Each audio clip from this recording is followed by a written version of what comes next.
माँ, माँ। अरे क्या माँ माँ कर रहा है? बकरी का बच्चा है क्या? अरे माँ, मजाक छोड़ो। मुझे फाइनली वो मेन चौराहे वाली दुकान मिल गई है। अब देखना, आपका बेटा दुगनी स्पीड से पैसा कमाएगा। ओफो, ये क्या? मेरी ऑनलाइन मेकअप क्लास चल रही है। इतनी जोर से क्यों बोल रहे हो आप दोनों? अरे मेरी धर्म पत्नी जी, मेकअप क्लास बाद में करना। वो चौराहे वाली दुकान मिल गई है हमको। अरे वाह! रुको, मैं अपनी माँ को फोन लगाकर बता देती हूँ। अरे मैं भी अपने रिश्तेदारों को बता देती हूँ। कितनी खुशी की बात है। हाँ हाँ, मैं भी अपने दोस्तों को बता देता हूँ। 1 हफ्ते बाद रजिस्ट्री है। बस, घर में खुशी का मौका था। उन तीनों ने अपने अपने फोन उठाए और लोगों में बात फैलाना शुरू कर दिया। और रही सही कसर, श्वेता बहू ने अपने पड़ोस में सबको बताकर कर दी। अरे वर्मा आंटी, अब हम भी जल्दी कार ले लेंगे। घर का रेनोवेशन होगा और ठाट से रहेंगे हम भी। अरे, ऐसा क्या हुआ? लॉटरी बाटरी लग गई है क्या? अरे, इस बार चौराहे वाली मॉल में हमको भी दुकान मिल गई है। दुकान नंबर 21, जो एकदम चौराहे पर है। अब ग्राहक बढ़ेंगे तो आमदनी भी बढ़ेगी ही ना। अरे वाह, कितनी खुशी की बात है। मैं बहुत खुश हूँ तुम्हें इतना खुश देख के। बाकी एक बात कहूँ, सबको मत बताते फिरना। किसी की नजर लग जाएगी तो खुशी की खबर वापस लौट जाएगी। हैं? ऐसे थोड़ी ना होता है। अब डरा रही हो। अरे सही कह रही हूँ। काली नजर कहते हैं इस चीज को, जब आप किसी को कुछ बताओ और वो काम बिगड़ जाए। अरे लेकिन मैं तो। तुमने सबको बता दिया ना? हाँ, फोन लगा लगा के। अब बच के रहना। काली नजर बड़ी खतरनाक होती है। श्वेता इतनी खुश रहती है कि वो वर्मा आंटी की बात पर ध्यान ही नहीं देती, जबकि पड़ोस में और भी लोगों से खुशी की खबर शेयर करती रहती है। अगले दिन राजेश बहुत दुखी होकर घर आता है। अरे बेटा, क्या हुआ? मुंह क्यों सूजा हुआ है? मधुमक्खी ने काट लिया क्या? माँ, वो दुकान किसी और के पास चली गई। किसी ने ज्यादा भाव लगा दिया। अरे पर बात तो आपसे हुई थी ना उस दुकान वाले की। हाँ, आज मैं टोकन अमाउंट देने गया था, तब मुझे पता चला। कोई आकर सुबह मुझसे पहले ही ज्यादा अमाउंट दे गया। हम्म, काली नजर। क्या? क्या कहा?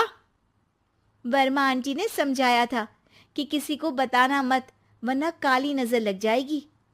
अच्छा, तुम्हें उनकी बात मान लेनी चाहिए थी। उनकी बात मान लेती, लेकिन उसके पहले ही सबको बता चुके थे ना हम तीनों। अरे अगली बार से ध्यान रखेंगे। कोई भी नई चीज होगी तो किसी को नहीं बताएंगे। तीनों कुछ दिन ऐसे ही रहते हैं, पर एक दिन श्वेता को एक मेल आता है। राजेश, मेरा ऑनलाइन मेकअप कोर्स कंप्लीट हो गया। अब मैं खुद का पार्लर खोल सकती हूँ। अरे वाह, अपने मोहल्ले में ही खोलते हैं। ये जो घर के सामने दुकान है ना, वहीं। हाँ, यहाँ सस्ती भी मिल जाएगी। अगले दिन श्वेता वर्मा आंटी के पास जाती है, मिठाई का डब्बा लेकर। अरे आओ आओ, कैसे आना हुआ? जोर से नहीं बोलूंगी। वो सामने वाली दुकान है ना, वहां मैं अपनी पार्लर की दुकान खोलने वाली हूँ। उसकी मिठाई है। अरे वाह, बहुत बधाई हो तुमको। हाँ, मैं कमाने लगूंगी तो राजेश पर पूरे घर का बोझ नहीं रहेगा ना आंटी जी।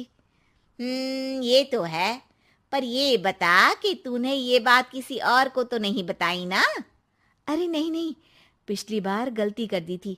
काली नजर लगी किसी की और राजेश के हाथ से वो दुकान चली गई थी। सबको मत बताना।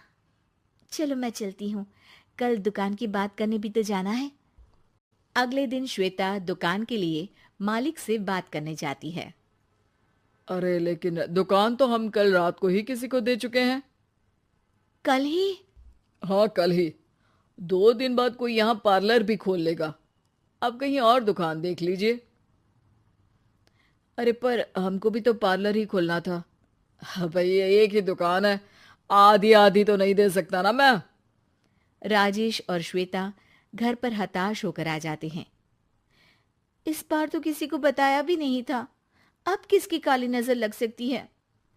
सुनो, तुमने माँ को बताया था क्या? अरे कैसी बात कर रही हो, माँ की नजर थोड़ी ना लगेगी। पक्का तुमने किसी को नहीं बताया था ना? सिर्फ वर्मा आंटी को बताया था, उन्होंने ही मुझे किसी को नहीं बताने को कहा। अरे यार, तुम भी सही हो। मेरी माँ को नहीं बताने को कह रही हो, पर वर्मा आंटी को बताना तुम्हें जरूरी लगा। अरे वर्मा आंटी ने ही तो काली नजर के बारे में बताया था ना, वो हमेशा हमारा भला ही तो चाहती हैं।